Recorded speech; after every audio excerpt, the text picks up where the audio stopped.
안녕하세요. 유튜브 시청자 여러분, 저희는 백송교회에서 훈련받고 사역하고 있는 김미리, 원미연 목사입니다. 가을에 캐나다에서 컨퍼런스가 열리는데요. 9월 25일부터 10월 5일까지 저녁 7시 30분에 주일을 제외하고 집회가 진행됩니다. 10월에는 14일에서 17일, 21일에서 24일 두 번의 부흥회가 열리게 됩니다. 그리고 백송교회 백송수양관에서는 특별 집회 일정 이외에도 인천, 대구, 보령, 미국, 캐나다에서 계속해서 집회가 진행됩니다.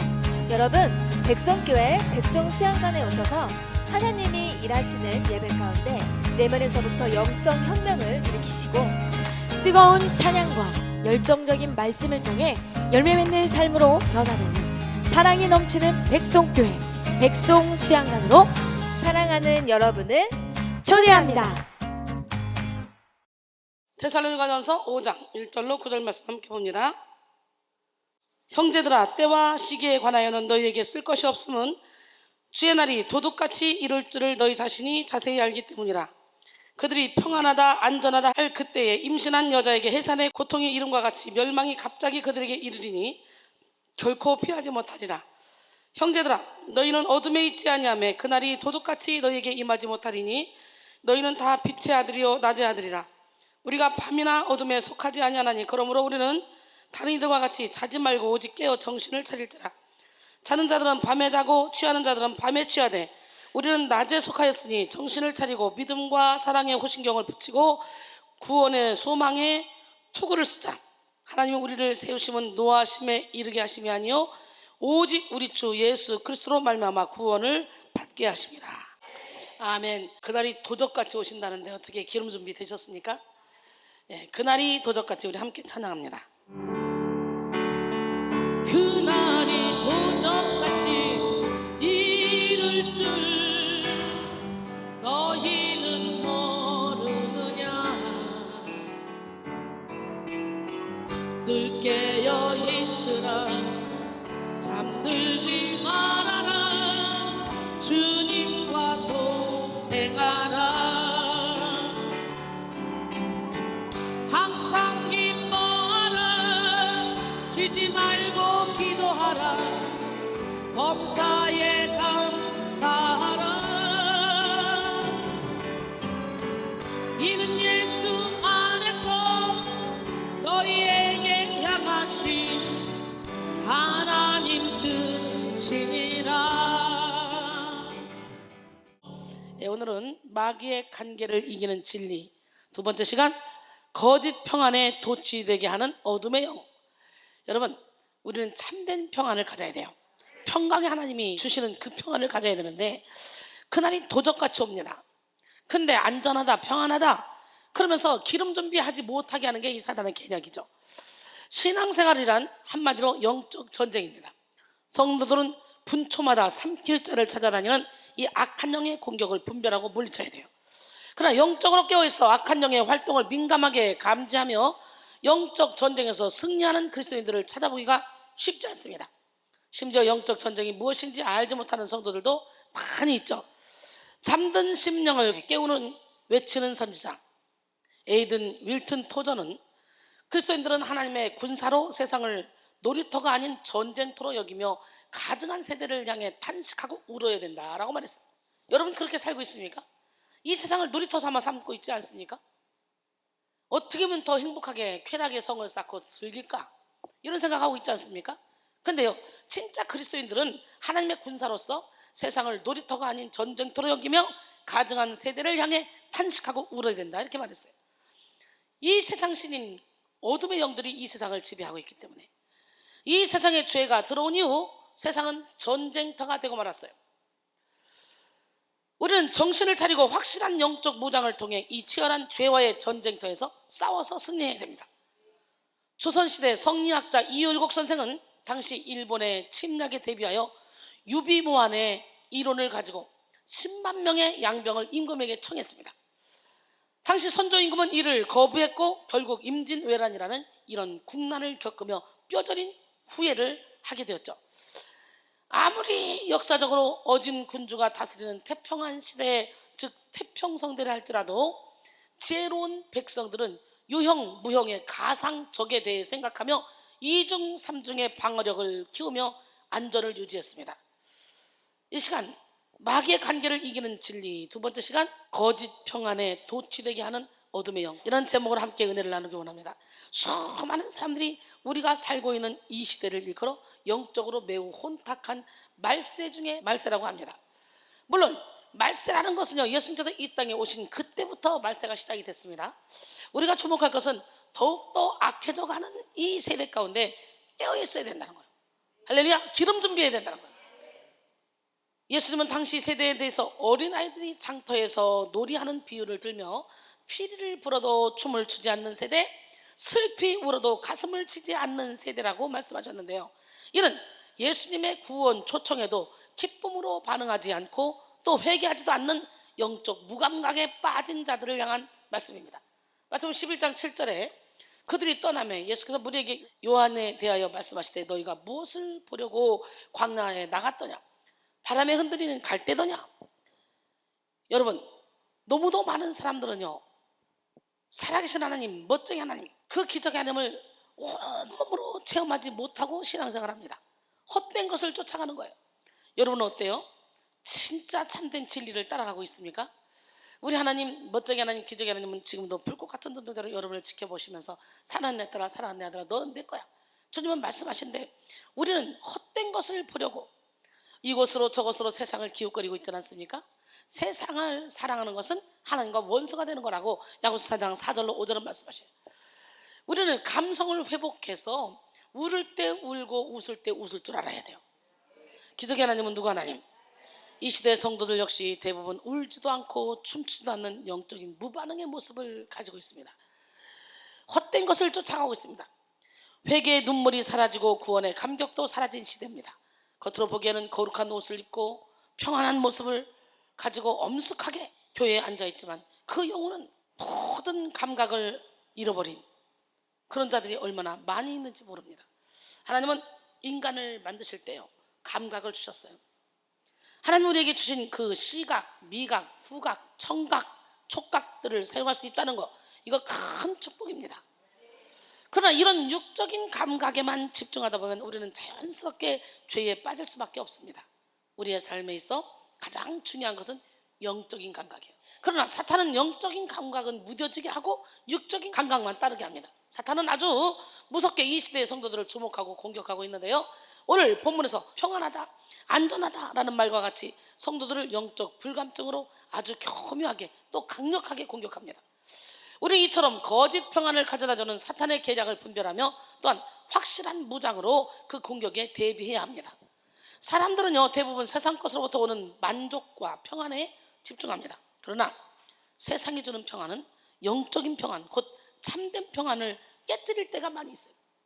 거짓 평안에 빠져 있는 사람은 돈이 잘 벌리고 인간관계에 문제가 없고 자녀가 승승장구한 것에 편안함을 느낍니다. 그러나 우리의 영혼의 평안은 육신의 만족으로부터 주어지는 것이 아닙니다. 눈 없는 세계에 눈 한 사람만 있으면 그 사람이 비정상으로 여겨지는 이 시대, 이 시대는 더더구나 우리가 편하게 유튜브로 또 여러 가지 SNS로 써서 막 올릴 수 있는 그런 시대가 되다 보니까 억울하게 누명 쓰는 사람들도 많고 없는 말 만들어내는 사람들도 많고 정말 이 세상이 혼탁해졌어요. 혼탁해졌어. 그래서 우리가 알지 못하고 덮어지는 것을 우리가 아는 것도 있지만 요즘은 진리가 없어. 다 거짓된 것들이 그렇게 막 돌아다녀. 그리고 내가 아는 것이 다라고 생각하며 나하고 틀리면 무조건 잘못됐다, 이런 시대에 우리가 살고 있어요.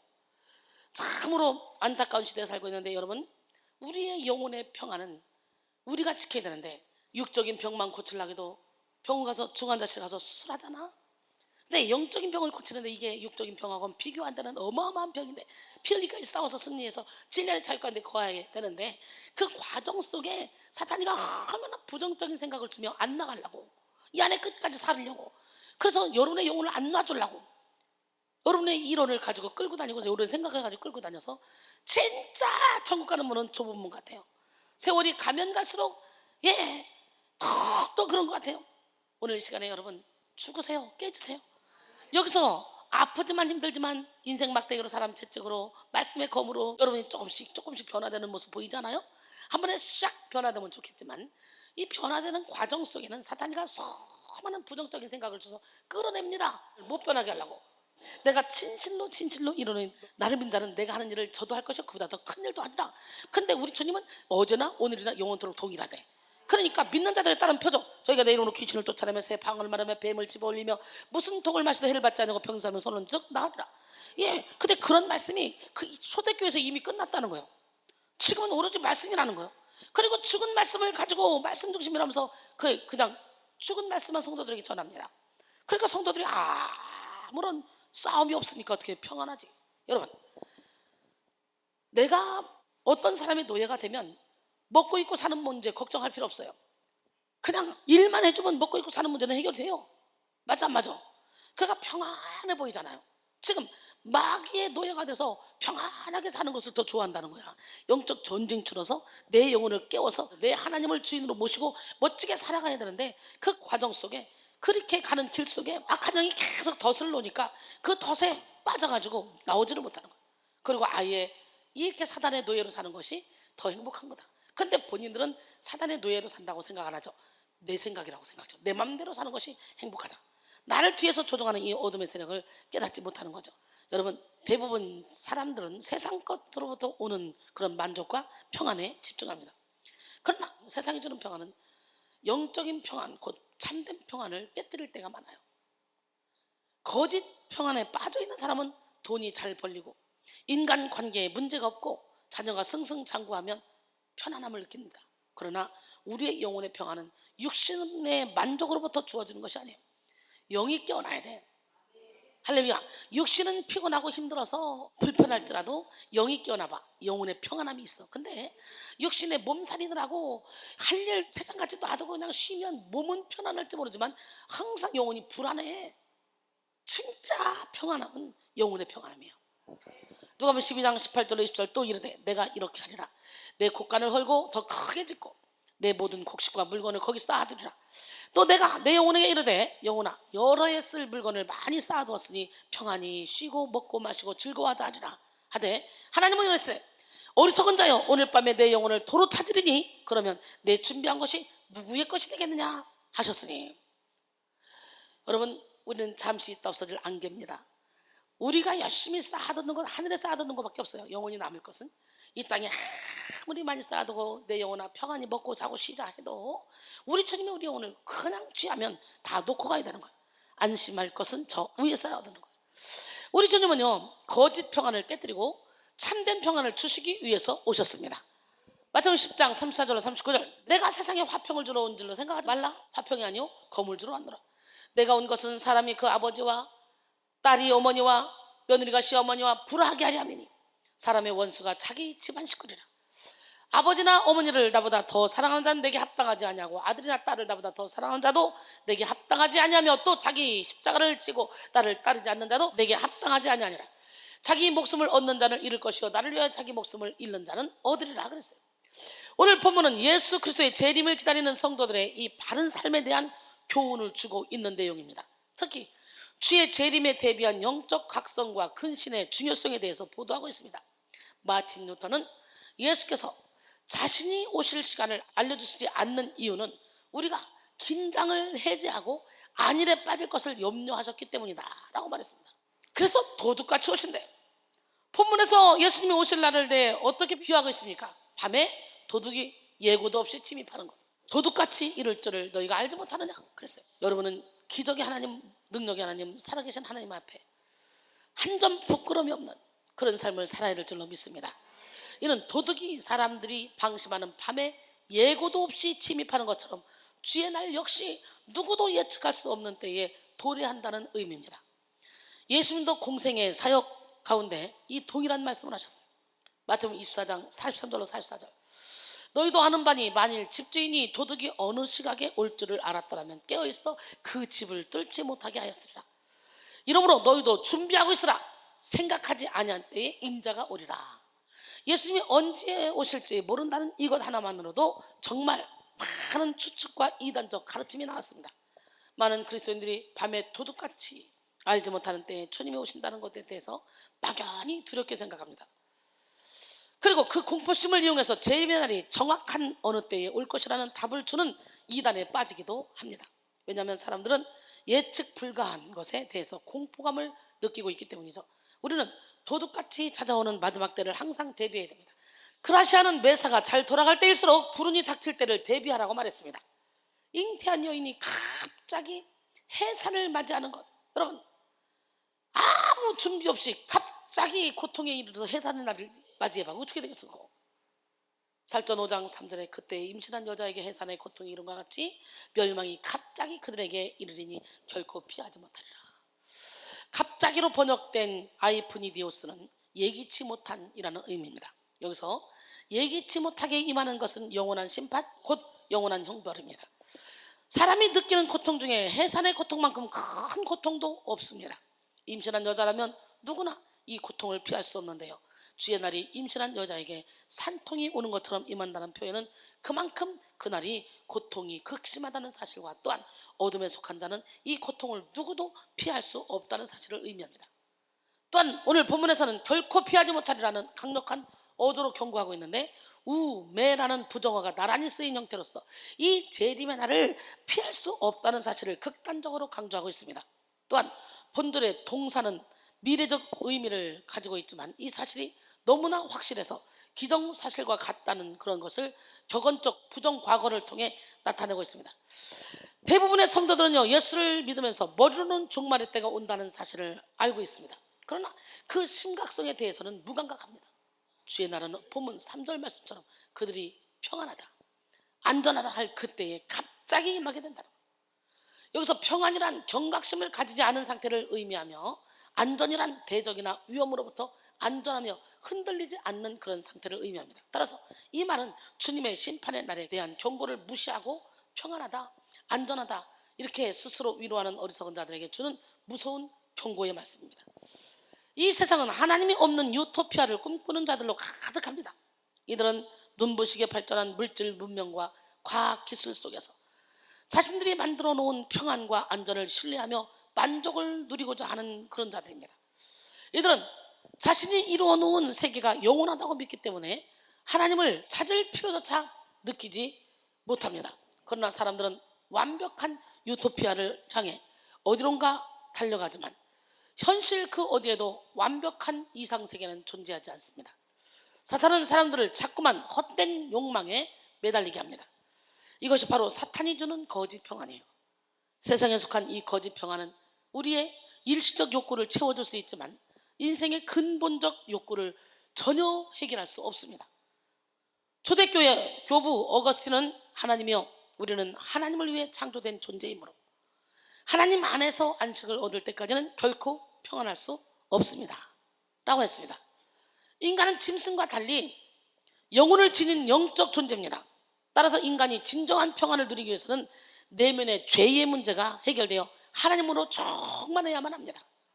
실제로 발달한 현대 문명 속에서도요, 사람들의 내면은 갈수록 더 악해지고 있습니다. 인간은 갈수록 교만하여 하나님 없이도 잘 살 수 있다고 자신하지만 그러면서도 병들어가는 이 속사람을 감당하지 못하며 고통스러워하고 있습니다. 소설 케빈이드에서는 자본주의가 선물한 최고의 유산은 불안이다 라고 말했어요. 세상의 부귀 명예 권세 이 모든 것은 그저 부질없는 것들이야. 우리는 예수 안에서 참된 평안을 누리며 살아야 돼요. 사회구조가 복잡해지면서 현대인은 경쟁이 심화되고 과도한 압박감에 시달리고 있습니다. 이에 따라 현대인은 심리와 정서상의 불안을 겪고 있죠. 불안 장애란 다양한 형태의 비정상적인 병적인 불안과 공포로 인하여 일상생활에 장애를 일으키는 정신질환을 통칭하는데요, 불안은 누구나 느끼는 자연스러운 감정이나 이런 불안감이 점점 극대화되며 고통을 호소하는 것이 병적 불안감입니다. 그런데 생각보다 이런 병적 불안감에 시달리는 사람들이 많이 있습니다. 불안에도 종류가 있습니다. 첫 번째는 현실 불안입니다. 현실적으로 삶을 살아나가면서 겪는 일들에 대한 불안. 두 번째는 신경증적 불안입니다. 이것은 자신의 본능적인 욕구를 해소하거나 통제하지 못해서 일어날 수 있는 불상사에 대한 불안입니다.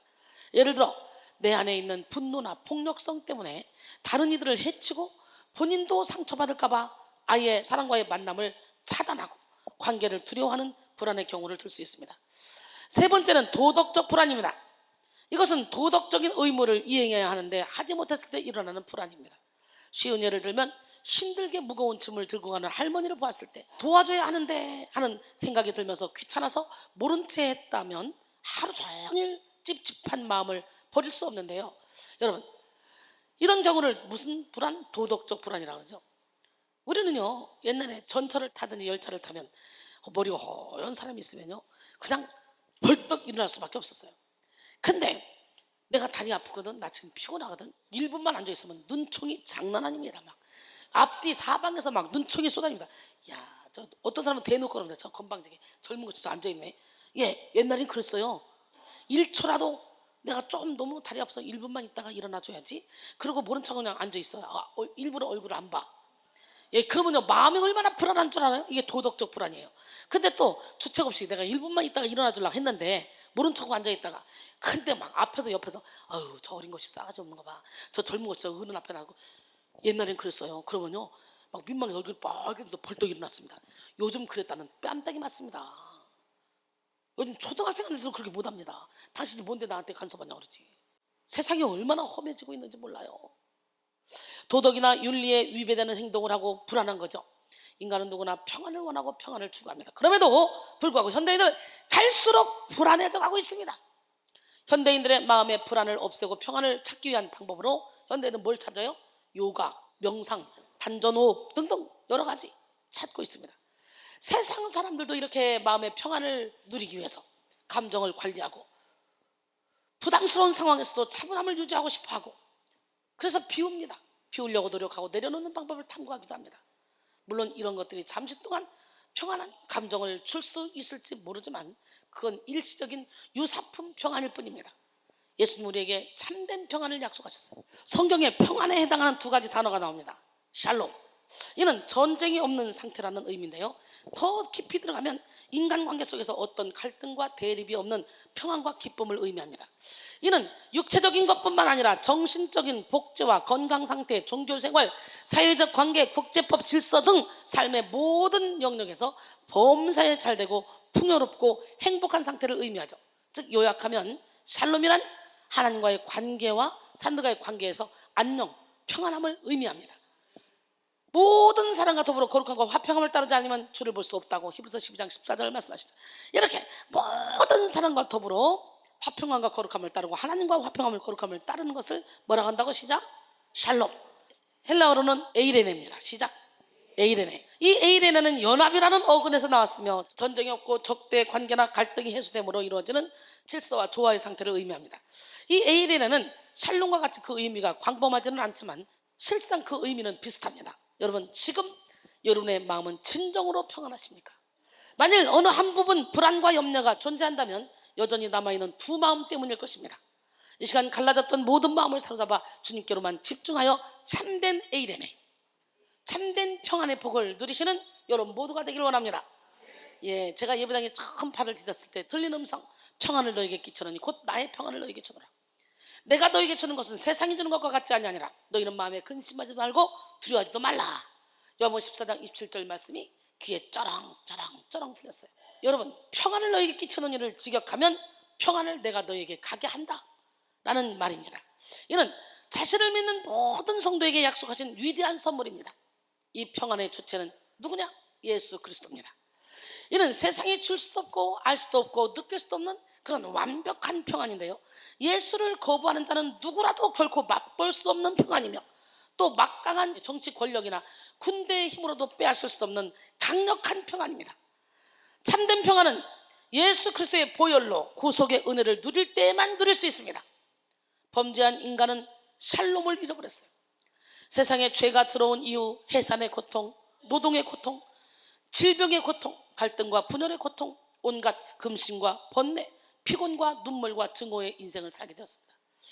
하나님을 잃어버린 인생은 단 한순간도 평안을 누릴 수 없는 저주 안에 살게 되었죠. 그러나 하나님은 비참한 인간의 운명을 그대로 두지 않으셨고 샬롬을 회복시키기 위해 예수 그리스도를 보내주셨습니다. 할렐루야.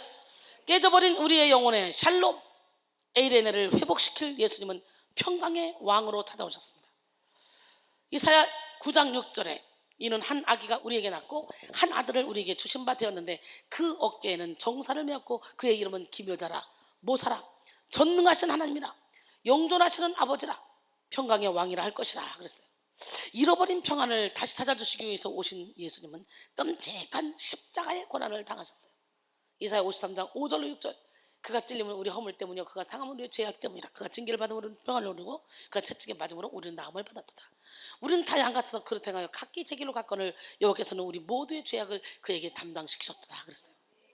예수 그리스도의 탄생은 그야말로 이 땅에 진정한 평안을 가져다 준 사건입니다. 누가복음 2장 14절에 지극히 높은 곳에서는 하나님의 영광이요 땅에서는 하나님의 기뻐하시는 사람들 중에 평안하다 하니라. 예수님은 평화의 왕으로 이 땅에 오셨습니다. 사랑과 자비에 기초한 진정한 평화는 예수 그리스도를 통해 나타났습니다. 평화의 왕으로 오신 예수님은 십자가에서 흘린 그 보혈로 완전한 평화를 이루어 내셨습니다.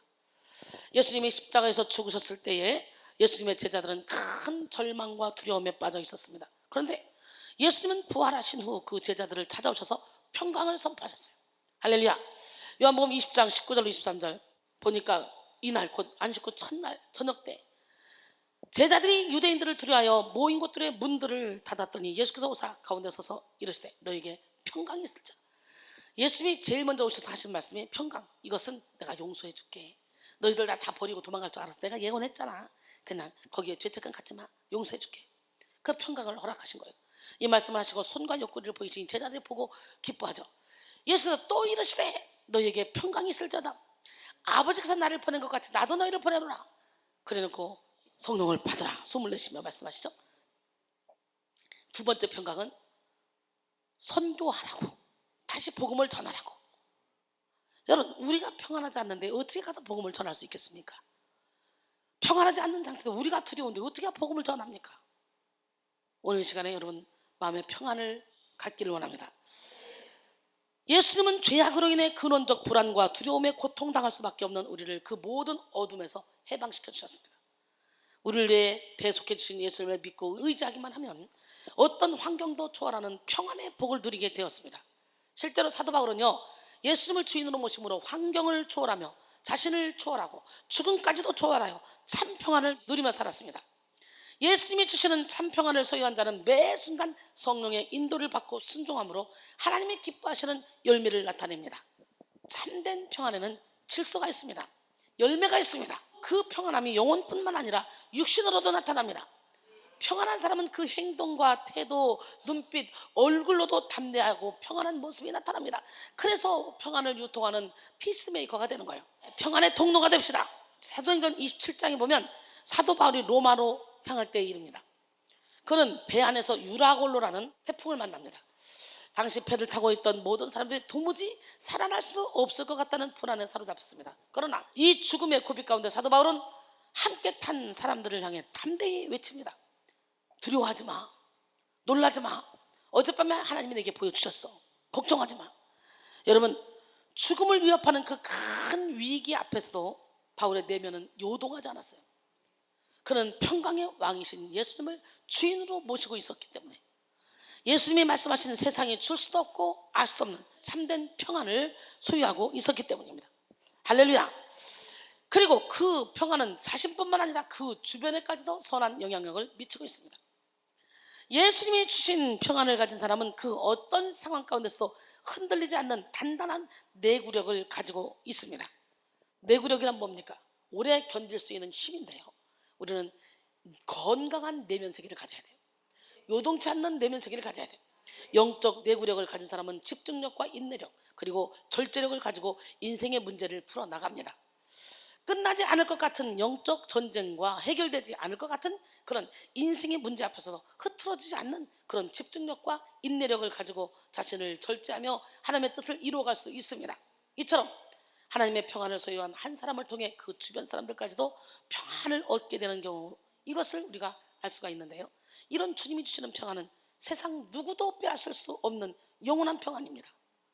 또 사도행전 16장에 보면 사도 바울은 복음을 전하다가 억울하게 누명을 쓰고 감방에 갇혔습니다. 근데 거기서도 찬양하고 기도함으로 옥토가 흔들리고 옥문이 열리는 역사가 일어나죠. 여러분, 거기서 불안했으면 찬양하고 기도했겠어요? 점치는 년이 귀신을 쫓아주고 억울하게 누명 쓰고 지금 시큰 두들겨 맞고 착고에 채워져서 감방에 가 있는데 내일 죽을지 모레 죽을지 몰라. 그런데 거기서 지금 찬양이 나오겠냐고. 평안하니까 찬양이 나오는 거예요. 그들의 바울과 실라의 몸은 묶을 수 있었지만 영혼은 묶을 수가 없었다는 거지. 할렐루야. 예, 기도하고 찬양할 때 옥토가 흔들리고 옥문이 열리며 그 감방에 있는 모든 사람들의 결박이 싹 다 풀렸습니다. 간수가 일어나 보니 기가 막힙니다. 아마 큰일 났습니다. 이거 어떡하나. 다 도망가겠다. 바울이 도망갈 줄 알고 자결하려고 딱 하는 순간 나 여기 있다. 나 도망가지 않았다. 자결하지 말아라. 야, 그러면서 결국은 어떻게 했어요? 간수까지도 구원받는 역사가 일어나. 바울이 또 옥중에서도 이렇게 기뻐하며 찬양하게 한 것은 여러분 그의 마음에 임한 그 주님의 평안 때문이었다는 거지. 또 사도행전 12장에 보면요, 헤롯이 야고보를 칼로 죽였더니 유대인들이 좋아합니다. 그 모습을 보고 베드로를 잡았어요. 근데요, 죽이려고 했는데 보니까 무교절 기간이야. 그래서 죽이지 못하고 4명씩 4패로 나누어서 지키게 하고 감옥에 가뒀습니다. 사도행전 12장 6절로 10절 보면 헤롯이 잡아내려고 하는 그 전날 밤에 베드로가 두 군인 틈에서 두 쇠사슬에 매여 누워 자는데 파수꾼들이 문 밖에서 옥을 지키더니 호련히 주의 사자가 나타나며 옥중에 광채가 빛나며 또 베드로의 옆구리를 쳐 깨워 이르되 급히 일어나라 하니 쇠사슬이 그 손에서 벗어진지라. 천사가 이르되 띠를 띠고 신을 신으라 하거늘 베드로가 그대로 하니 천사가 이르되 겉옷을 입고 나를 따라오라. 여러분, 내일 잡혀가 죽을 건데 얼마나 평안했으면 신을 벗고 띠를 벗고 겉옷을 벗고 평안하게 자는데요, 빛 가운데 천사가 임해도 못 느껴. 우리는요, 불만 켜도 환하게 켜지면 벌떡 일어나잖아요. 문소리만 해도 벌떡 일어나잖아요, 자다가도. 그런데 하나님의 광채가 얼마나 세게 비쳤겠냐고. 그런데도 모르고 깊은 잠에 빠집니다. 그러니까 발로 툭툭 찹니다. 야, 일어나. 야, 띠껴. 빨리 옷 입어. 야, 나 따라와. 신발 신고. 베드로가 나와서 따라갈 때 천사가 하는 것이 생시인 줄 알지 못하고 환상을 보는가 그랬대요. 이에 첫째와 둘째 파수를 지나 시내로 통한 쇠문에 이르니 문이 저절로 쫙 열리는지라. 나와서 한 거리를 지나며 천사가 곧 떠나느라. 그러고 나서 어리둥절해서 보니까 여러분, 하나님은 주무시지도 않고 졸지도 않고 우리를 지켜주십니다. 이것을 깨닫는다면 어떤 상황 가운데서도 평안한 잠을 자게 될 줄 믿습니다. 시편 121편 4절로 6절 이스라엘 지키시는 이는 졸지도 아니하시고 주무시지도 아니하시는도다.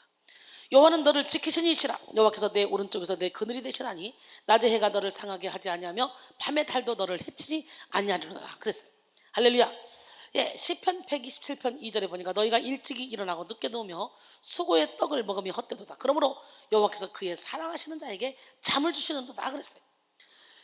영국의 종교 개혁자 리들리는 메리 여왕 1세의 주기와 함께 화채론적 성찬을 부정했다는 혐의로 체포돼서 런던 탑에 투옥되었다가 뒤에 옥스퍼드에서 레티미와 함께 화형이 되었는데요, 그 전날 밤의 일입니다. 뒤에 동생이 찾아와서 그날 밤 위로하며 같이 지내겠다고 했습니다. 그때 리들리는 거절합니다. 생각해봐요. 내일 죽는데 얼마나 외롭고 힘들겠어. 동생이 찾아와서 오늘 밤 함께 대화하면서 함께 지내주겠다고 하면 기대고 싶잖아. 나 내일 죽는데 좀 와서 나랑 같이 있어줘라. 누구나 그러고 싶잖아. 그런데 리들리는 거절을 합니다. 그래서 말합니다. 나는 오늘 밤 평안히 자고 내일 숨져야 되겠다. 어떻게 리들리가 죽음을 앞두고 평안하게 잠을 잘 수 있었을까요? 바로 주님이 주시는 평안을 소유했기 때문이에요. 이것이 바로 하나님께서 우리에게 주시기 원하는 참된 평안의 복입니다. 우리 이와 같이 평강의 왕으로 오신 예수님을 주인으로 모시고 참된 평안의 복을 누리며 살아야 됩니다. 이 화채론적 성찬이란 성변화라고 이야기하며 로마 가톨릭 성찬에서 밀빵과 포도주가 각기 예수의 몸과 피로 바뀌는 일 또는 그러한 믿음을 가리킵니다. 빵과 포도주가 그리스도의 몸과 피로 변해서 그리스도가 빵과 포도주에 실제로 임재한다고 해석합니다. 성찬을 대하는 입장은 기독교 종파별로 관점이 다 다른데요, 수많은 개신교들은 성공회나 루터교나 마찬가지로 성변화를 받아들이지 않습니다. 주의 만찬은 그리스도가 십자가에 달린 것을 기리는 단지 상징적인 행위라고 생각합니다. 발빈의 성찬식 이해는 루터의 공제설과 쯔붕길리의 기념설을 극복한 영적 임재설입니다. 예, 표징 떡과 포도주의 의미를 지나치게 강조하거나 무시하지 않으면서도 범신론이나 유물론에 빠지지 않고 성령을 통한 예수 그리스도의 몸의 영적인 임재를 주장함으로써 표징의 중요성을 주장합니다. 그렇다면 이제 거짓 평안에 도취되게 만드는 악한 영의 정체에 대해서 구체적으로 알아봅시다. 먼저 자기 욕심에 도취되어 거짓 평안에 빠지게 만듭니다. 우리가 밤이나 어둠에 속하지 아니하나니. 오늘 본문 5절이죠. 성경에서 어둠은 영적으로 하나님과 멀리 떨어진 죄악의 상태를 의미합니다. 하나님의 공의는 사라지고 인간의 추악한 욕심만이 판을 치는 곳이 바로 어두운 곳입니다. 성도의 정체성은 빛의 아들입니다. 성도는 빛의 자녀로서 죄로 가득한 어두운 곳을 밝혀주는 사명을 가졌습니다. 그러기에 자신을 태워 주위를 밝히는 양초처럼 자신을 희생하며 세상의 어둠을 밝혀야 됩니다. 에베소 5장 8절로 10절 너희가 전에는 어둠이더니 이제는 주 안에서 빛이라. 빛의 자녀들처럼 행하라. 빛의 열매는 모든 착함과 의로움과 진실함에 있느니라. 주를 기쁘시게 할 것이 무엇인가 시험하여 보라 그랬어요. 어둠 밝히시려 십자가 지신 주님이 계시기 자그마한 불빛이 돼서 이 세상을 비춰야 될 줄로 믿습니다. 어둠 밝히시려 십자가 지신 주님 계시기에 나 이렇게 조그만 불빛이 되어 이 세상 비추렵니다. 나의 길 가로막는 사람들이 있어 나에게 실망 주지마. 오히려 그들 위해 기도할래요. 주님 계시기에 세상의 사랑이 메말라가도 나만은 사랑할래요. 어려운 이웃을 돌아보면서 주님을 섬길래요. 미움과 욕심을 십자가에 묻고 하늘의 미랄이 되어 모두를 사랑하며 살고 싶어요. 주님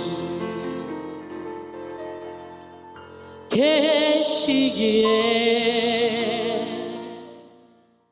할렐루야. 그러나 사탄은 이러한 사명을 가진 성도들을 공격해서 자기 욕심에 도취되게 만듭니다. 분명히 사명을 받은 자임에도 불구하고 그 사명을 망각하게 만들고 자신의 욕심을 따르게 만들며 그 안에서 거짓 평안을 누리게 만드는 게 이 사탄의 계략이에요.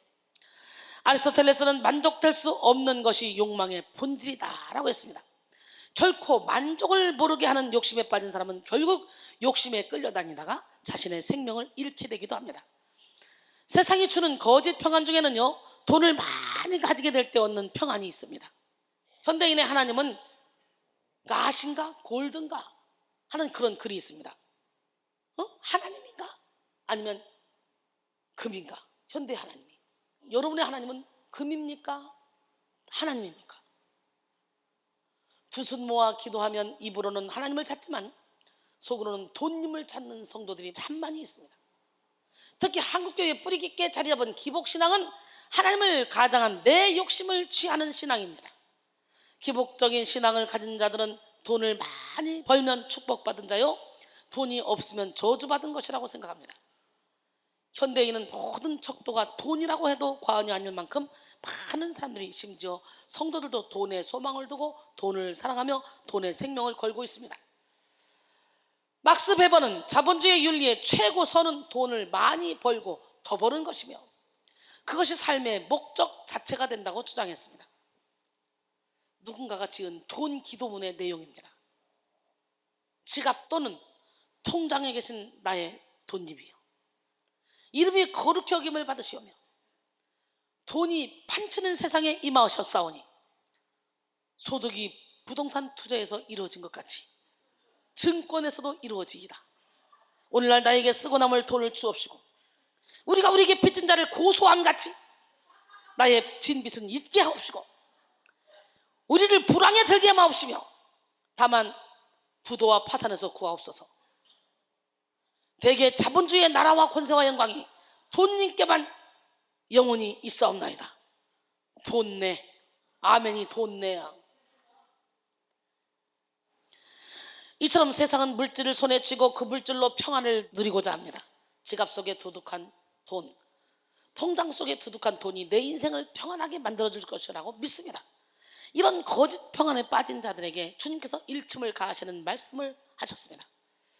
누가복음 12장 16절 20절 또 비유로 그들에게 말하여 이르시되 한 부자가 그 밭에 소출이 풍성하며 심중에 생각하여 이르되 내가 곡식 쌓아둘 곳이 없으니 어찌할까 하고 또 이르되 내가 이렇게 하리라. 내 곡간을 헐고 더 크게 짓고 내 모든 곡식과 물건을 거기 쌓아두리라.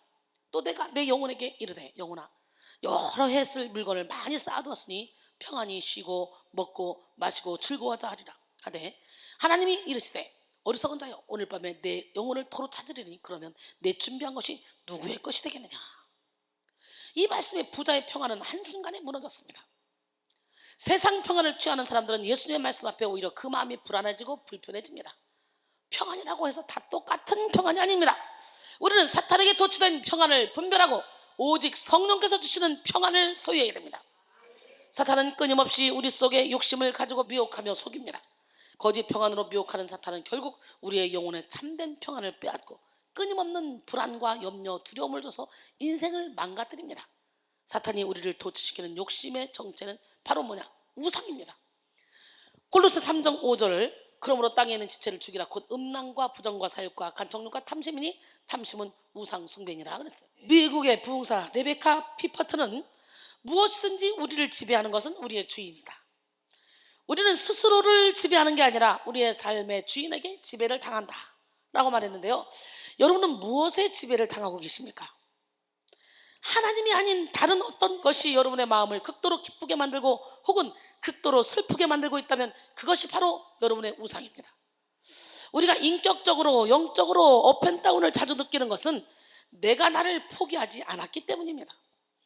내가 내 마음대로 인생을 살아가고 싶은 마음이 가득하기 때문에 조석으로 기분도 바뀌고 상태도 바뀌는 것입니다.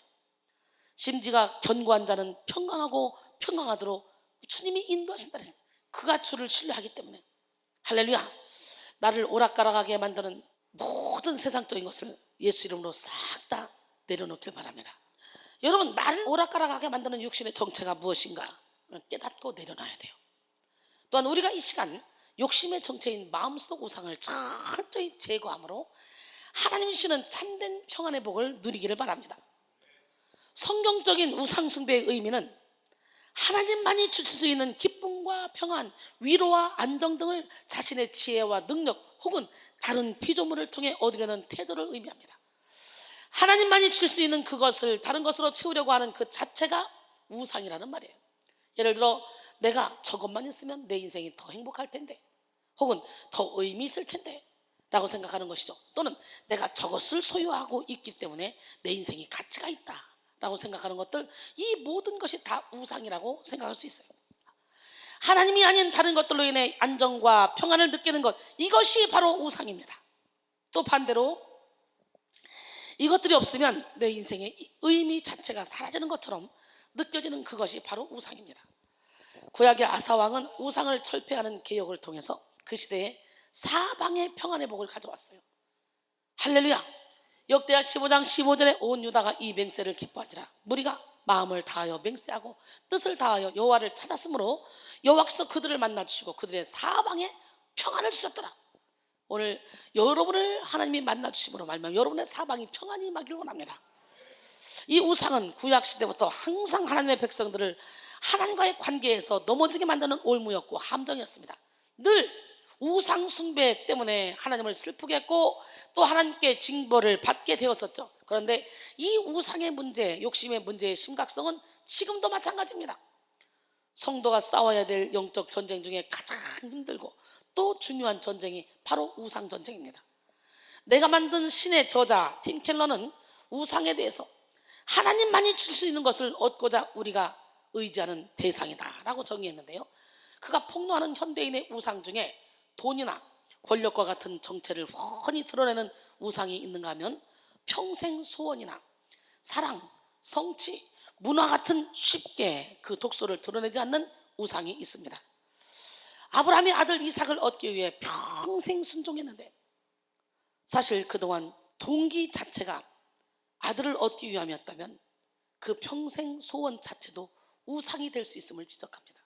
그래서 하나님은 아들 이삭이 우상이 되지 않도록 그 우상을 내려놓기 위한 작업에 들어가셨죠. 바로 모리아 산에 올라가 그 아들 이삭을 바치라는 명령이었습니다. 아브라함은 그 불같은 시험 가운데 결단하여 자신의 우상인 이삭을 주님 앞에 내려놓았고 결국은 하나님이 그를 믿음의 조상으로 세우셨습니다. 그 믿음을 인정받아서 오늘 여러분의 우상은 무엇입니까? 100세에 낳은 아들 이삭이 너무 좋아서 아브라함이 하나님보다 이삭에 더 집중하니까 하나님께서 이삭을 모리아산에서 가서 드리라고 하잖아. 청청병력 같은 그 말에 응답하고 순종했을 때 진짜 믿음을 인정받았잖아요. 여러분, 영적 불감증에 도취되어 거짓 평안에 또 빠지게 합니다. 오늘 살전 5장 7절에 보니까 자는 자들은 밤에 자고 취하는 자들은 밤에 취하되, 잠을 잔다에 해당하는 카디도벤의 원형, 카디도는 본문에서 비유적으로 쓰였는데요, 즉 자기의 구원에 무관심하고 다가오는 심판의 날을 전혀 의식하지 못하는 영적으로 무감각한 상태를 의미합니다. 또한 7절에서 밤에 자고 취하는 자들이란 하나님이 없는 삶에 자신을 방임하고 쾌락에 도취되어 현재 생활에 안일에 빠져 살아가는 자들을 의미합니다. 취하다라는 말은 술에 취한 것처럼 모든 분별력과 판단력이 흐려진 상태를 나타내는 말인데요, 자신의 의지와 무관하게 본능과 욕구에 따라 행동하는 상태를 말합니다. 이는 불신자들 뿐만 아니라 성도들이라 할지라도 영적으로 방종 상태에 놓여서 성령이 아닌 육체를 따라 살아가는 자들도 포함됩니다. 이들은 영적으로 게으르고 죄에 둔감하여 마치 하나님의 심판의 날이 없는 것처럼 살아가죠. 여러분 어때요? 여러분들도 심판의 날이 없는 것처럼 살아가고 있지 않습니까? 영적인 적신호가 켜지고 자신들의 멸망의 날이 다가옴에도 감지하지 못하고 안일함에 빠져 점점 더 자신의 영혼을 파멸로 이끌고 가게 됩니다. 이스라엘 백성들이 너무 말을 안 들으니까 그냥 바벨론의 포로로 70년간 넘겨줘 버리잖아. 열심히 기도하셔야 돼. 할렐루야. 여러분은 한 사람으로 말미암아 사방에 평안이 임해야 돼. 여러분, 오스왈드 챔버스는 주님은 나의 최고봉에서 다음과 같이 말했습니다. 그리스도인 사역자들에게는 영적 방종이 올무입니다. 이를테면 우리가 살고 있는 이 시대의 종교적 유행이나 흐름을 취해서 영적 성공에 눈독을 들이는 것입니다. 절대로 하나님의 인정을 받는 것 외에 다른 어떤 것도 추구하지 마십시오 라고 말했습니다. 오늘 우리는 하나님께 인정받아야 돼요. 하나님의 눈에 발견돼야 돼요. 네, 이 시간에 주님의 눈에 발견되고 주님의 시선이 여러분에게 멈추고 주님의 발걸음이 여러분에게 멈추기를 원합니다. 영적 불감증에 빠져 멸망했던 성경 속 이야기 중에 롯의 사위들의 이야기가 나오죠. 창세기 19장 14절에 롯이 나가서 그 딸들과 결혼할 사위들에게 말하여 이르기를, 여호와께서 이 성을 멸하실 터이니 너희는 일어나 이곳에서 떠나라 하되 그의 사위들은 농담으로 여겼더라. 롯은 잠시 후면 불바다로 변할 소돔과 고모라에 대해서 경고했지만 사위들은 전혀 심각성을 느끼지 못합니다. 그들이 현재 누리고 있는 쾌락의 삶에 도취되어 거짓 평안에 푹 빠져 있었기 때문입니다. 그러나 결국 그들의 거짓 평안은 깨져버렸고 영원한 멸망의 심판을 받게 되었죠. 예수님이 이 땅에 오실 당시 종교 지도자들은 거짓된 안정감에 도취되어 있었습니다. 이들은 어릴 때부터 율법에 대해 집중적으로 배우고 양육된 자들이었는데요, 이들이 만든 전승은 율법 이상의 권위를 가질 정도로 당시 종교 지도자들의 권한은 아주 막강했습니다. 이들은 율법 교사로 불렀고 대부분 바리새파에 속했으며 사내들인 공예의 핵심 인물이 되었습니다. 그러나 예수님은 유대 사회에서 이토록 존경받았던 바리새인과 서기관들을 아주 심하게 책망하셨죠. 마태복음 23장 23절 24절, 화 있을진저 외식하는 서기관들과 바리새인들이여, 너희가 박하와 회당과 근처의 11조는 들이되 율법에 더 중한 바 정의와 긍휼과 믿음은 버렸도다. 그러나 이것도 행하고 저것도 버리지 말아야 할지니라. 맹인된 인도자여, 하루 사내는 걸러내고 낙터는 삼키는도다. 뱀들아, 독사의 새끼들아, 너희가 어떻게 지옥의 판결을 피하겠느냐. 여러분, 서기관과 바리새인들 뿐만 아니라 너희도 이와 같이 겉으로는 아름답게 보이나 안에는 탐욕과 방탕이 가득하도다. 그리고 이런 자들에게 뱀들아, 독사의 새끼들아, 너희가 어떻게 지옥의 판결을 피하겠느냐 그랬어요. 이들은 철저히 안식일을 지켰고 박하와 회양과 근체가 뭐냐? 이거는 야채입니다. 각종 야채. 그런 것까지도 11절을 다 드리며 일주일에 2번씩 금식했습니다. 그리고 이런 행위 속에서 신앙적인 안정감을 느끼며 스스로 굉장히 믿음이 좋다고 자부했습니다. 그러나 이것 또한 사탄이 주는 거짓 평안이었어요. 우리는 하나님 한 분으로 만족하며 하나님이 주시는 참 평안을 누리며 살아가야 됩니다. 그러나 또한 우리는 거룩한 불만족을 가지고 끊임없이 우리 자신을 냉정히 성찰하여 더 나은 미래를 위해서 자신을 발전시켜야 됩니다. 앤디 스탠리는 비전은 현재에 만족하지 못한 사람의 마음속에 생긴다. 비전은 현재의 모습을 그대로 받아들일 수 없기 때문에 비롯되는 경우가 많다. 그러나 시간이 갈수록 불만이 자라나서 무엇을 할 수 있는지 분명한 그림을 그리게 한다라고 했습니다. 성도들 중에는 나는 욕심이 없어, 나는 지금 이 모습에 만족해 라고 믿음이 좋은 것처럼 말하는 자들이 있는데요, 사실 그 이면에는 그냥 현실에 안주하고 싶은 나태함과 게으름, 그리고 하나님의 전지전능하심을 믿지 못하는 불신앙이 가득한 경우가 많습니다.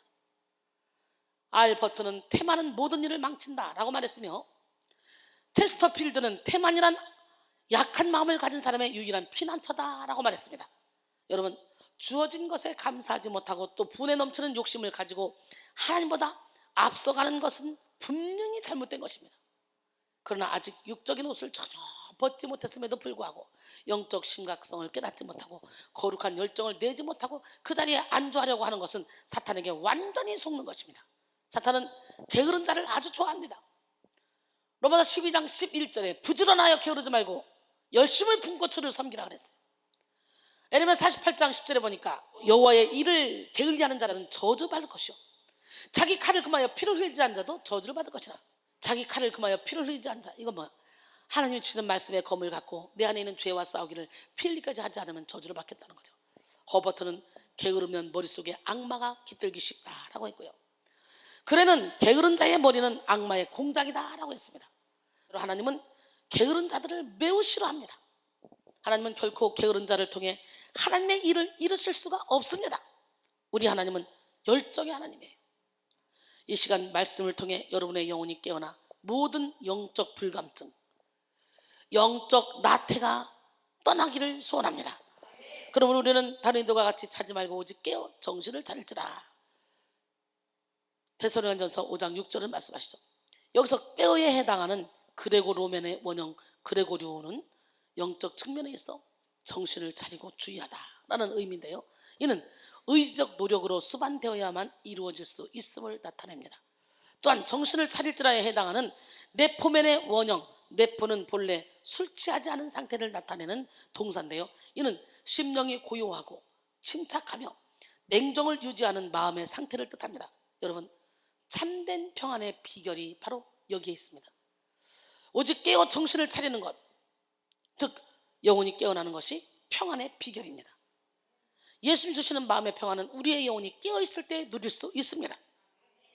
또한 깨어있다라는 말은 잠잔다의 반대말로 흔히 성을 지키는 파수꾼을 일컬을 때 쓰이는 말인데요, 파수꾼의 사명은 자신이 지키는 성을 어떤 적의 침입으로부터 보호하는 것입니다. 그래서 이들은 한밤중에도 맑은 정신을 가지고 또 완전 무장한 상태로 깨어 있어야 합니다. 예수님의 재림을 기다리는 성도의 모습 역시 이와 같아야 돼요.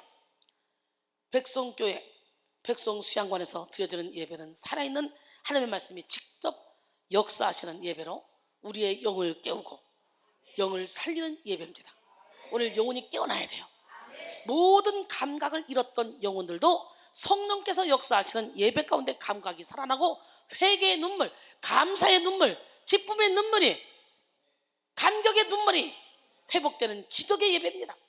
이곳에서 꾸준히 예배드리는 모든 사람들은 영적 감각이 살아나서 하나님과 교통교제하는 삶으로 변화되죠. 실제로 많은 분들이 아침에 일어날 때에도 영혼 깊은 곳에서 찬양이 올라온다는 고백에 간증을 하잖아요. 영이 깨어 있어봐. 잠자고 눈 뜰 때 여기서 막 찬양의 소리가 나와. 여기서 막 내 영혼이 막 기도하는 소리가 나와. 느껴봤죠? 오늘 여기 깨어나기로 합니다. 예, 우리의 영혼이 깨어나면 24시간 하나님과 교통 교제하며 영혼 깊은 곳에서부터 참된 기쁨, 참된 평안이 샘솟아 올라오게 됩니다. 이 시간 영적 불감증에 도취되어 사단이 주는 거짓 평안에 빠진 삶을 청산하시고 천국의 평안을 소유하는 우리 모두가 되기를 원합니다. 할렐루야. 마음속에서 여러분 영혼의 깊은 곳에서 맑은 가락이 올려나기를 원합니다. 할렐루야. 참된 평안이 올려나오기를 원합니다. 내 영혼의 그 깊은 데서 함께 찬양합니다. 내 영혼의 그 깊은 데서 맑은 가락이 울려나네. 하늘 공조가 언제나 흘러나와 내 영혼을 고이 싸네.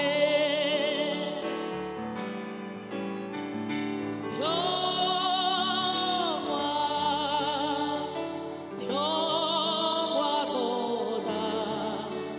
하늘 위에서 내려오네.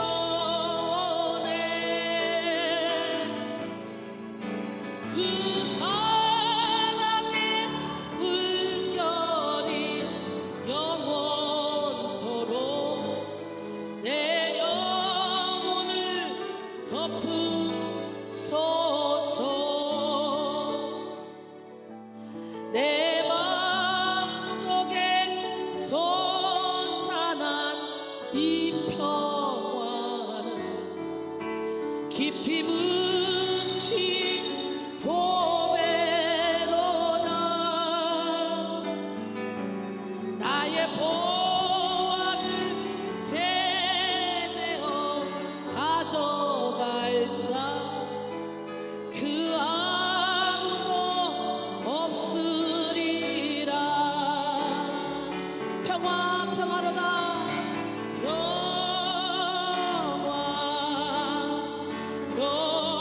평화로다. 하늘 위에서 내려오네.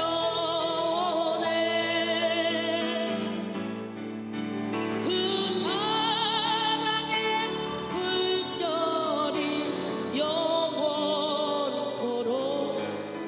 내 영혼을 덮으소서.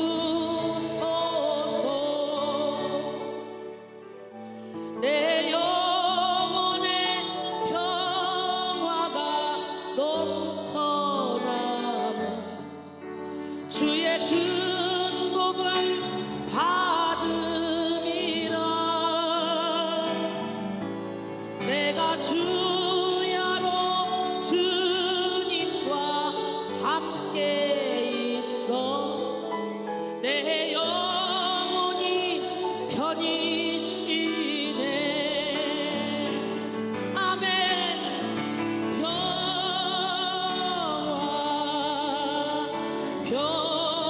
평화로다.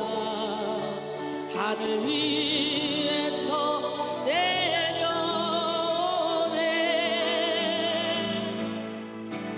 그 사랑의 물결이 영원토록 내 영혼을 덮으소서. 이 땅 위에 험한 길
여러분의 영혼의 깊은 곳에서 참된 평화가 넘쳐나고 있습니까?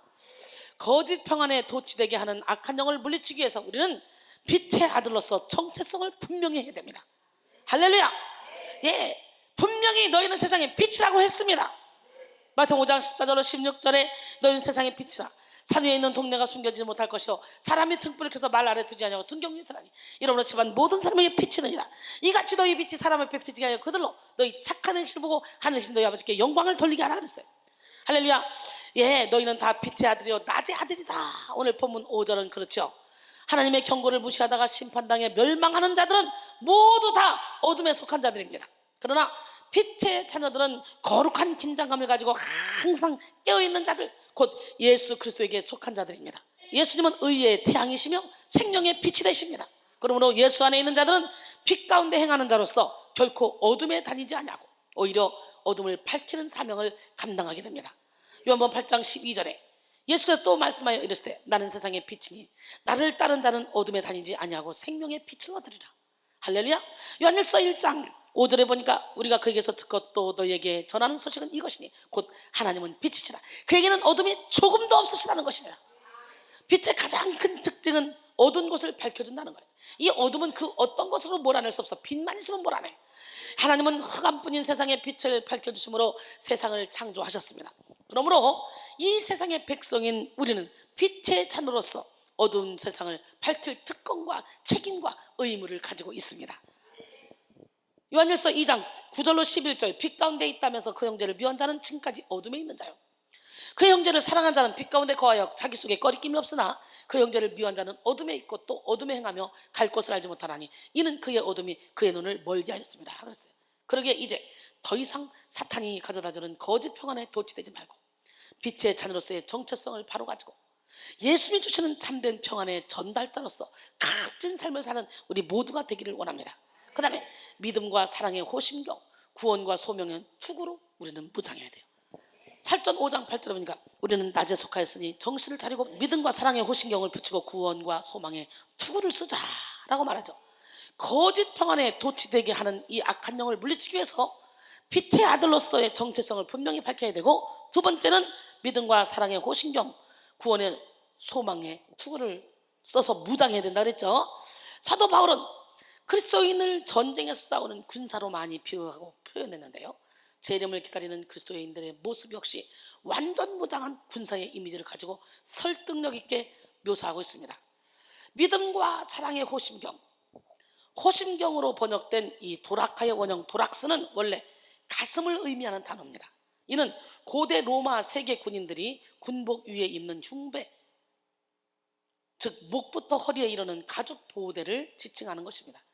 이는 오늘날의 방탄조끼와 같이 전쟁 시에 적군의 치명적인 공격으로부터 몸을 안전하게 지켜주는 장비입니다. 그런데 바울은 이런 호심경을 믿음과 사랑이라는 말과 연관시켰는데요, 이는 믿음과 사랑이야말로 낮에 속한 빛의 아들들이 모든 영적 싸움에서 자기 자신을 지키고 보호할 수 있는 유일한 방편임을 보여주는 것입니다. 바울은 갈라디아 교회에 보내는 편지에서 그리스도 예수 안에서 성도를 세울 수 있는 것은 오직 사랑으로서 역사하는 믿음밖에 없다고 단언했습니다. 갈라디아서 5장 6절에 그리스도 예수 안에서는 할례나 무할례나 효력이 없으되 사랑으로 역사하는 믿음뿐이니라 그랬어요. 일반적으로 믿음이란 맡기는 것을 의미합니다. 즉 우리 삶의 전반적인 문제, 나아가 삶 자체를 온전히 하나님께 내어 맡기는 결단적인 행동이 바로 믿음입니다. 오늘 이 시간에 다 맡깁시다. 예, 사랑이란 내어주는 것을 의미합니다.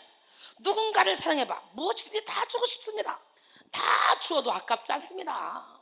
여러분, 참 신기하게 나의 시간을 주고 물질을 주고 정성을 주고 애정을 주면서 내 자신이 더 기쁘고 행복한 것이 바로 사랑입니다. 다 주고도 행복한 것이 사랑이에요. 이런 하나님을 향한 믿음과 사랑이 바로 모든 영적 전쟁에서 나 자신을 보호하는 호심경이 된다는 거지. 오늘 여러분, 주님의 사랑을 가지고 모든 사람을 원 없이 사랑하시고, 여러분의 부모들도 원 없이 사랑하셔서 가셨을 때 원 없이 내가 잘해노라, 하나님의 일도 원 없이 하셔서 사도 바울처럼 나는 달려갈 길을 마쳤어, 나는 믿음을 지켰어, 나는 선한 싸움 싸웠어, 나는 의의 멸류관을 받을 것밖에 없어 라고 고백할 수 있는 여러분이 되기를 원합니다. 후회 없는 삶을 삽시다. 하나님께 붙들렸으면 하나님을 위해서, 영혼 살리는 일을 위해서 후회 없는 삶을 삽시다. 할렐루야. 예, 하나님을 향한 믿음과 사랑이 식어지기 때문에 우리는 세상이 주는 거짓 평안에 미혹되는 거예요. 항상 깨어 믿음과 사랑에 호신경을 붙이고 거짓 평안으로 미혹하는 사단을 물리치는 여러분 되기를 원합니다. 구원의 소망의 투구를 쓰자로 번역된 페레케 팔라이아는 원형이 뭐냐, 페레케 팔라이아인데요, 이거는 문자적으로 머리에 두르는 것이란 뜻이며, 여기서는 고대 로마 세계 당시 군인들이 머리에 쓰던 머리 보호대를 말합니다. 머리는 신체 중에서 심장과 더불어 가장 중요한 부분으로 적의 공격 시 가장 큰 치명타를 입을 수 있는 부분입니다. 따라서 전쟁에 나가며 머리에 투구를 쓰지 않는다는 것은 죽기를 자처하는 것과 같습니다. 바울은 이런 투구를 구원의 소망이라는 단어와 연결시켰어요. 이는 장차 얻을 구원에 대한 소망을 말하는데요, 소망이란 이 어둠의 시대를 살아가는 성도들에게 있어서 필수 요소입니다. 성도는 하나님께서 예비하신 영광스러운 하나님의 나라가 기다리고 있습니다. 할렐루야. 육신의 장막짐만 벗으면 하나님 나라가 우리를 기다리고 있어요. 로마서 8장 24절 25절, 우리가 소망으로 구원을 얻었음에 보이는 소망이 소망이 아니니 보는 것을 누가 바라려. 만일 우리가 보지 못하는 것을 바라면 참으로 기다릴지니라 그랬어요. 고린도서 4장 16절로 18절, 그러므로 우리가 낙심하지 아니하노니 우리의 겉사람은 낡아지나 우리의 속사람은 날로 새로워지는도다. 우리가 잠시 받는 환난에 경한 것이 지극히 크고 영원한 영광에 중한 것을 우리에게 이루게 하미니 우리가 주목하는 것은 보이는 것이 아니요 보이지 않는 것이니 보이는 것은 잠깐이요 보이지 않는 것은 영원함이라 그랬어요. 확실한 천국의 소망을 가질 때 우리는 영적으로 무감각하게 만들어 안주하고 싶게 하는 이 사탄의 유혹을 단호히 물리칠 수 있습니다. 그러나 썩지 않을 영광에 대한 소망이 없는 자들은 이 세상이 전부이기 때문에 세상 쾌락에 자신을 방임하며 영적 무감각과 안일에 빠져 살게 되는 것이죠. 본문의 마지막 구절입니다. 살전 5장 9절, 하나님이 우리를 세우시면 노하심에 이르게 하심이 아니오 오직 우리 주 예수 그리스도로 말미암아 구원을 받게 하십니다. 할렐루야. 예수께서 우리에게 주시는 이 구원, 즉 소테리아는 구체적으로 무엇일까? 첫째, 죄책으로부터의 구원. 둘째, 죄의 오염으로부터의 구원. 셋째, 죄의 죄의 노예로부터의 해방. 넷째, 죄로 말미암은 모든 형벌로부터의 구원입니다. 하나님의 진노는 곧 사망입니다. 그러나 예수 그리스도는 자신을 믿는 자에게 이런 모든 형벌로부터 구원해 주십니다. 우리는 오늘 이 시간 사탄이 주는 거짓 평안에 대해서 나눠봤는데요, 사탄이 주는 거짓 평안에 도취되는 인생은 결국 하나님의 진노를 받아서 영원한 심판을 피할 수 없게 됩니다. 내 육신이 원하는 대로 육신의 정욕대로 살아가는 그 인생이 당장은 편하고 당장은 행복하게 느껴질 수 있습니다. 그러나 그 거짓된 평안에 도취된 사람은 반드시 피할 수 없는 심판대를 맞이하게 될 것이고 결국 영원히 평안을 빼앗기는 비참한 결말을 맞이하게 될 것입니다. 사랑하는 성도 여러분, 오늘 이 시간 모든 거짓 평안을 파쇄시키고 예수 그리스도 안에 있는 참된 평안을 누리며 그 평안을 유지하고 유통시키는 기적의 주인공이 되기를 바랍니다. 결론적으로 이 시간은 마귀의 간계를 이기는 진리, 두 번째 시간으로 거짓 평안에 도취되게 하는 어둠의 영이라는 제목으로 은혜를 나눴는데요, 오늘 그 어둠의 영을 예수 이름으로 몰아내야 돼요. 본문은 예수 그리스도의 재림을 기다리는 성도들에게 이를 대비하여 영적 각성과 근신하는 삶의 중요성에 대해서 말했습니다.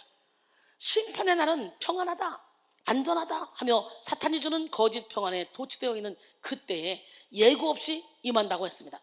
우리는 거짓 평안에 도취되게 만드는 악한 영의 정체에 대해서 알아봤는데, 자기 욕심에 도취되어 거짓 평안에 빠지게 만듭니다. 영적 불감증에 도취되어 거짓 평안에 빠지게 만듭니다. 거짓 평안에 도취되게 하는 악한 영을 물리치기 위해서 우리는 빛의 아들로서의 정체성을 분명히 해야 되고, 믿음과 사랑의 호신경, 구원의 소망의 투구를 가지고 무장해야 됩니다. 사랑하는 성도 여러분, 오늘 시간 여러분의 욕심과 영적 나태로 인해서 사탄이 만들어놓은 거짓 평안을 오늘 시간에 다 깨뜨리기로 결단합시다. 비록 깨뜨리는 과정이 쉽지는 않습니다. 반드시 거짓 평안을 깨뜨려야만 예수님이 주시는 참된 평안을 누릴 수가 있습니다. 여러분 모두가 세상에 줄 수 없는 예수님이 주신 참된 평안을 소유하심으로 평안을 유통시키고 많은 영혼들을 주께 인도하는 자들이 되기를 주님의 이름으로 축원합니다.